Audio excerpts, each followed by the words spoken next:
У казахов есть такое слово, жети казна называется. 7 драгоценностей жизни, как бы сказать же, есть. Одной из этих считается лошадь. Поэтому мы лошадь очень ценим, казахи. Эту лошадь мне подарили, когда я вот первый пояс завоевал чемпиона Азии по версии WBA. Мои земляки из города Жаркента, они подарили мне эту лошадь. Его зовут Байсуан. Очень красивая лошадь, 7 лет ей, полукровка. В общем, на ней можно и на кокпар. Есть такая у нас традиционная игра, кокпар. И можно ее готовить на байге. А вот сейчас, в данный момент, что вы делаете? Сейчас готовлю лошадь. Сейчас готовим лошадь. Мы заранее готовим лошадь. Если будем на ней садиться, заранее их тоже надо привести в форму.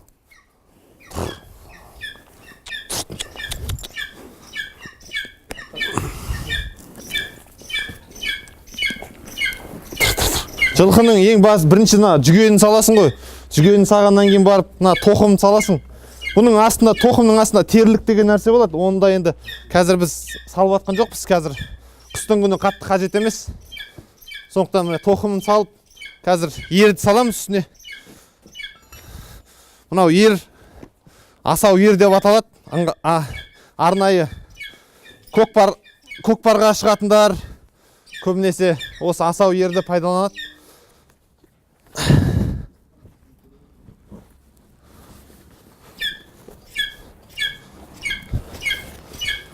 Енді мына тартпасын тартамыз.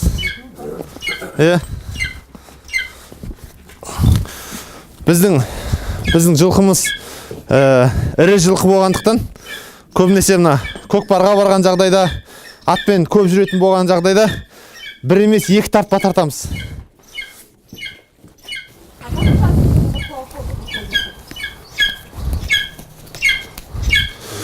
Ну, как бывает время, так сразу уходим. У нас мы постоянно, как на сборах, на тренировках, постоянно не получается. Ну, как такая возможность выпадает, когда вот отдых после боя, тогда первым делом вот своим братьям звоню, с ними выходим на охоту.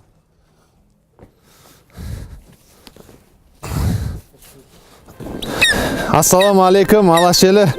Міне, Абай атамыздың айтпақшы, қан сонарда бүркітші шығаданға, тастан түлкі табылар аңдығанға. Жақсы атпен тату жолдас бір ғанибет, ыңғайлық шам киім жақсы адамға деген өлең шумақтарымен аңға кетіп баратырмыз. Қазір Алла қаласа бір түлкіні не қоянды алмақ ниеттеміз. Алла бұйырса енді бізбен бірге болыңыздар.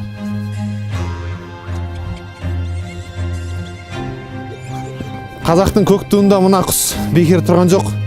Алашелі. Расында бұл құс өте текті құс. Кезінде бабаларымыз қалай демалуды расында білген ғой. Бұл саятшылық деген өте керемет. Жанға рахат сыйлайды.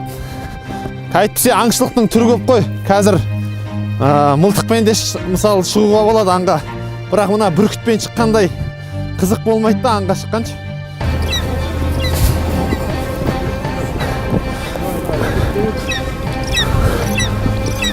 Вот раньше наши предки часто охотились.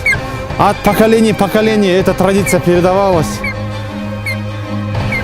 Очень такое чувство, могущественное чувство, вот как будто весь мир в твоих руках. Вот когда держишь беркут на руках, она такая гордая птица, такая сильная, как будто кажется, что весь мир в твоих руках. Бөпем, бөпем, бөпем, бөпем, бөпем, бөпем, бөпем, бөпем.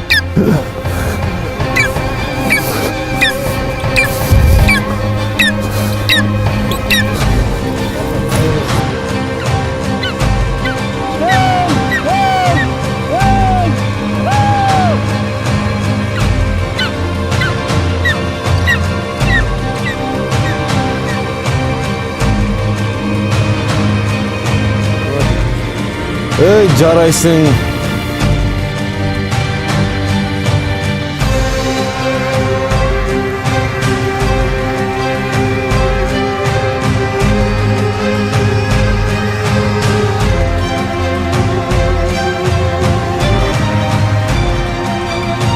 Аллаға шүкір қоян кездесті, ол жалы болдық. Алхамдулилля, міне мына бүркітші аға бауырлармен осылай аңға шығып тұрамыз. Қолымыз тиіп жатса, көбіне жаттығудан қол босай бермейді. Сол осы қазір қолымыз бос, аздап саятшылық жасап. Енді қазір міне бұйырса қуырдағын жөндеп отырмыз. Келіңіздер қонаққа.